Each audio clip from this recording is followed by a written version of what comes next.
pembunuhan berencana. Penasehat Hukum Keluarga Mendiang Arya Daru Pangayunan menyerahkan surat permohonan rapat dengar pendapat dengan Komisi 3 DPR. Surat permohonan diserahkan secara langsung kepada Ketua Komisi 3 DPR, Habibur Rahman.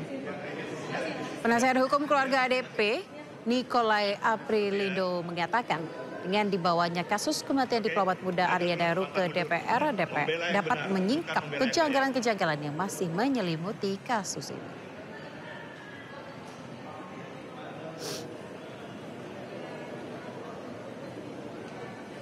Ya, misteri kematian Arya Daru hingga kini masih gelap dan penuh bayangan. Keluarga menolak bungkam dan terus bergerak mencari keadilan. Kini mereka mulai mengetuk pintu Dewan di Senayan. Rapat dengar pendapat diminta demi kebenaran yang tak terus dikaburkan. Kita simak pembahasannya dengan Penasehat Hukum Keluarga Arya Daru Pangayunan Nikolai Aprilindo serta pengamat kepolisian Alphonse Lemau bersama rekan Yudi Handoyo dalam Sindo Prime yang telah kami tayangkan sebelumnya. Yang kami sudah masukkan pada hari Rabu minggu lalu, sampai sekarang itu belum terjawab dan belum dijawab. Itu surat kepada Polda, Mabes Polri, kemudian Kementerian Luar Negeri, Panglima TNI, yang langsung menindaklanjuti adalah LPSK. LPSK langsung turun lapangan, bertemu dengan keluarga almarhum, dengan istri, dengan ayah kandung almarhum, dan LPSK sudah mengantongi beberapa data yang diberikan. Berarti ini juga akan mendukung permintaan permohonan rapat dengar pendapat ke Komisi 3 ya? Dari LPSK juga ya Pak? Betul, betul. Dan kami nanti minta Komisi 3 juga hadirkan LPSK. Ya, karena rupanya Ketua LPSK, Ibu Susi, itu pernah bertemu dengan almarhum 2013 di Myanmar. Oh, 2013 pernah bertemu almarhum? Iya, karena Ibu Susi diminta oleh almarhum untuk membantu korban-korban trafficking yang ada di Myanmar waktu itu. Jadi sudah bekerja sama cukup lama dengan. Sambutan dari Komisi 3 seperti apa Bang Nikolai tadi? Alhamdulillah tadi sambutan dari Pak Habibur Rahman, Ketua Komisi 3, sangat antusias dan dia juga menerima dengan baik. Oleh karena itu nanti kita diagendakan. Tapi belum diberikan jadwal resminya ya? Belum, nanti kan kami diberitahu jadwalnya kapan. Itu kan memang saya sudah beberapa kali melakukan RDP juga, pengajuan RDP, dan itu ditanggapi dengan baik. Dan itu nanti kita menunggu jadwal yang akan diberikan bagi kita. Gitu. Itu nanti ketika RDP di Komisi 3, artinya yang akan dihadirkan adalah kejanggalan-kejanggalan, penyertaan bukti-bukti baru atau bukti yang dihadirkan tapi belum disampaikan ke kepolisian, termasuk juga dari LPSK. Ya, apa saja nanti? Ya, betul. Jadi sebenarnya tidak ada bukti baru. Bukti itu semua sudah ada, cuman ada yang diungkap, ada yang tidak terungkap. Nah, yang tidak terungkap ini kami mencoba untuk mengungkap. Gitu loh. Jadi sebenarnya polisi itu sudah mengantongi banyak bukti. Tapi ada hal-hal yang tidak diungkap dengan alasan privasi dan lain-lain. Tapi ada hal-hal yang diungkap, cuman banyak yang tercecer. Oleh karena itu kami dari penasihat hukum berusaha untuk menyusun kembali pasal-pasal yang ada, pasal-pasalnya itu. Kita satukan pendapat dengan Polri, dengan penyelidik, dalam hal ini penyelidik Polda Metro Jaya. Dan kami berpendapat bahwa ini bukan tidak melibatkan pihak lain, tapi justru ini sangat melibatkan pihak lain. Dan ini ada tindak pidananya. Ya, baik. Tidak pidananya. Artinya ada ketidakpuasan dari pihak keluarga ADP, saya ke Pak Alphonse berikutnya, ini dengan apa yang diumumkan oleh kepolisian. Tidak ada tindak pidana dari kasus pembunuhan, kasus meninggalnya ADP ini.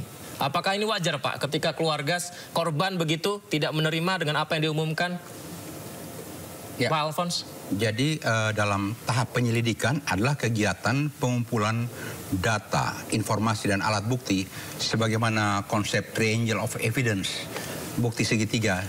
Di tempat kejadian itu ada berbagai barang bukti yang di sana, ada korban sebuah kejadian dan ada pelaku. Nah, diharapkan bahwa dengan kegiatan pengumpulan bukti di TKP tersebut bisa menjembatani polisi membuat kesimpulan antara barang-barang bukti tersebut dengan siapa yang kira-kira dapat dipersangkakan. Nah, itulah tahap penyelidikan untuk menemukan ada tidaknya tindak pidana. Kalau kita memperhatikan hal-hal yang seperti dinyatakan oleh Pak Nikolai tadi, kelihatannya penyelidik pagi-pagi sudah membuat kesimpulan bahwa ini bukan sebuah tindak pidana. Artinya ya ini kematian biasa. Nah, sedangkan di dalam hal serupa ini merupakan sebuah kotak teka-teki silang, banyak sekali lubang-lubangnya. Karena apabila kalau kita sekedar melihat daripada berbagai informasi,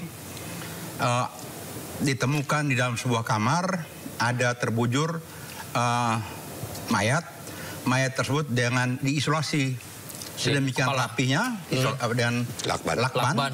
Nah, di lakban terus hanya ada sidik jari, pintu tidak ada tanda-tanda terbuka secara kekerasan dan sebagainya. Dengan informasi-informasi yang sederhana ini, apabila kita sampai pada kesimpulan bukan tindak pidana, terlalu pagi kesimpulan ini.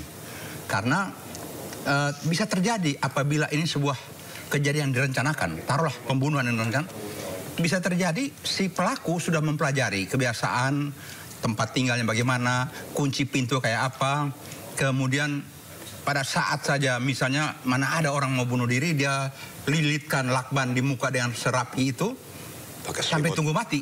Pakai selimut dulu. Agak aneh. Pakai selimut dulu ya, Pak? Ya, agak aneh. Nah, sedangkan kalau diketahui ya, di lakban terus hanya ada sidik jari.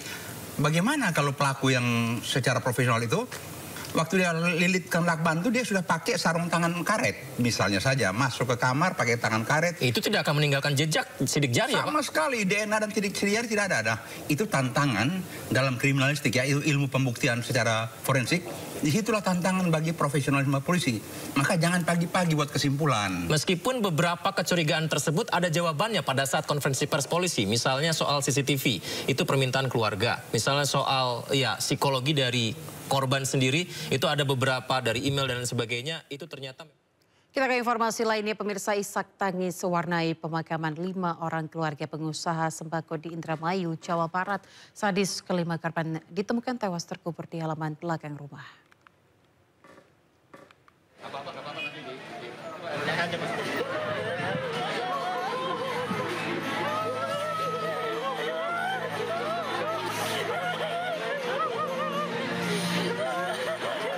Suasana duka menyelimuti kedatangan 5 jenazah satu keluarga yang ditemukan dalam satu liang lahat di halaman rumah mereka. Kelima jenazah dibawa ke masjid terdekat untuk disolatkan.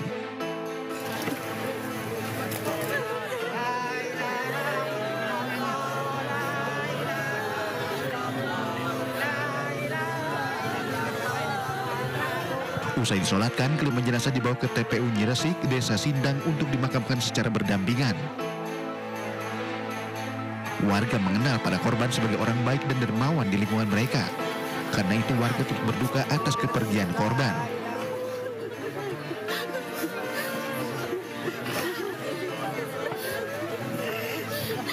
Pihak keluarga berharap pelaku segera ditangkap dan mendapat hukuman seberat-beratnya, serta menyerahkan kasus ini sepenuhnya ke pihak kepolisian.